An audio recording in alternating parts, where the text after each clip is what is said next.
ఏంట్రా కలవాలని కాల్ చేసావు? ఫోన్ చేయొచ్చు కదా. ఏమింతకి? సాంగ్ షూట్ జరిగి 20 రోజులైంది.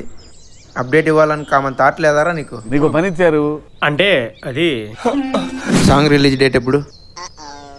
నాకు ఎగ్జామ్స్ ఉన్నాయిరా. కారణాలు చెప్పినావంటే మీ ఇంటి కరెంట్ కొరికేస్తా. నీలో ఇంత ఫైర్ అంటే ఇంకా ఎడిటింగ్ వర్క్ ఉందిరా.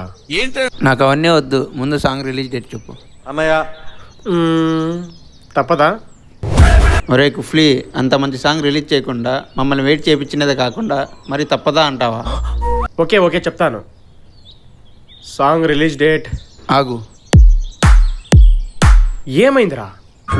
రిలీజ్ డేట్ చెప్పే ముందు ఆ సాంగ్ ఏంటో, ఆ సాంగ్లో ఉన్న లిరిక్స్ ఏంటో కొంచెం అర్థమయ్యేటట్టు ఎక్స్ప్లెయిన్ చేస్తూ చెప్పు. తర్వాత రిలీజ్ డేట్ చెప్పు. ఓకే ఓకే చెప్తాను. ఈ సాంగ్ రాసి నేను 2 years అయింది. ఒక అబ్బాయి భయంకరంగా ఒక అమ్మాయిని ప్రేమించుంటాడు. కానీ ఒకరోజు ఆ అమ్మాయి బ్రేకప్ చెప్తుంది. ఆ సిచ్యువేషన్లో వచ్చే పాటే ఈ పాట. మీ అందరికీ తప్పకుండా నచ్చుతుంది. గుర్తుపెట్టుకోండి, ఈ పాట మీ అందరికీ గుర్తుండిపోతుంది. ఈ పాట February 1st ఈవినింగ్ 5 PM మన సుబ్బు 33 యూట్యూబ్ ఛానల్లో రిలీజ్ అవబోతోంది. Don't miss. చూసి లైక్ చేయండి, షేర్ చేయండి, ఎలా ఉందో కామెంట్ చేయండి.